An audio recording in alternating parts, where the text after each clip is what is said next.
ਕਿੰਨੇ ਵਜੇ ਆਣੀ? ਉਹ ਸੀਟ ਉਹ ਨਹੀਂ ਖੋਲਦੇ ਪਏ, ਸਿਰਫ ਟਿਕਟਾਂ ਲੈਣੀਆਂ।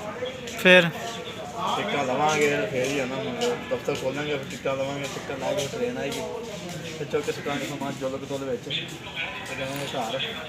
ਸਾਜ ਕਿਤੇ ਸਾਜ ਦੇ ਖੜਾ ਹੋਇਆ ਉੱਥੇ ਬੈਠਾ ਸਾਜ ਖਾਣ ਵਾਸਤੇ ਸ਼ਾਇਦ ਲੈ ਲਾ, ਇੱਥੇ ਬਹਿ।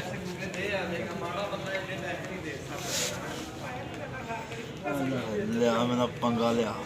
ਖਾਣ ਵਾਸਤੇ ਸ਼ਾਇਦ ਲੈਣੀ ਕਿਹੜੀ? ਕਿਹੜੀ ਸ਼ਾਇਦ ਲੈ ਲਾਂਗੇ? ਮਾਲਟੇ ਲੈ ਲਾਂਗੇ, ਅਮਰੂਦ ਲੈ ਲਾਂਗੇ, ਜਿਹੜੀ ਸ਼ਾਹ ਕੇ ਲੈ ਲਾਂਗੇ। ਬਸ ਕਿਹੜੀ ਸ਼ਾਇਦ ਲੈਣੀ ਬਸ, ਸਹੀ ਹੈ।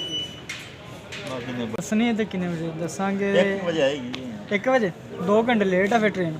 ਫਿਰ ਉਹ ਤੁਰੋ ਜਾਸ਼ੀ ਮਾਰੋ, ਹਲੇ ਤੇ ਵੱਜੀ 11। ਇੱਥੇ ਤੇ ਆ ਹੀ ਗਏ ਨਾ 11 ਵਜੇ ਹਲੇ ਤੇ 2 ਘੰਟੇ ਵੀ ਪੂਰੇ ਟ੍ਰੇਨ ਨੂੰ ਆਉਣ ਦੇ ਵਿੱਚ, ਤੇ 2 ਘੰਟੇ ਇੱਥੇ ਬਹਿਣਾ ਪੈਣਾ ਆਪਣੇ ਨੂੰ। ਉਹ ਨਹੀਂ ਖੈਰ, ਉਹਨੇ ਬਰਥ ਕਰਾਉਣਾ ਭਾਈ ਨਾ।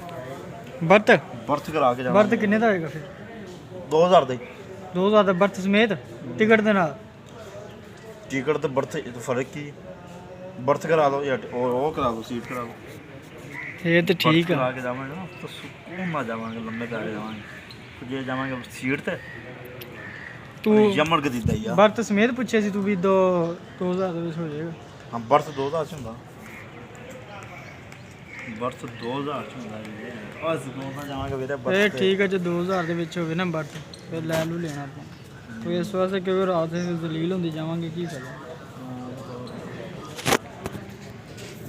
ਬੜੇ ਦਿਨ ਦਾ ਇੰਤਜ਼ਾਰ ਸੀ, ਜਾਣਾ ਸੀ ਘਰ, ਅੱਜ ਦਿਨ ਆ ਗਿਆ। ਚੱਸ ਆ ਰਹੀ ਚੱਸ। ਆ ਸਾਡੇ ਭਾਂਡੇ ਵੇਖੋ ਇੰਨੇ ਸਾਰੇ, ਇਹ ਸਾਰਾ ਸਾਡਾ ਹੀ ਸਮਾਨ ਹੈ।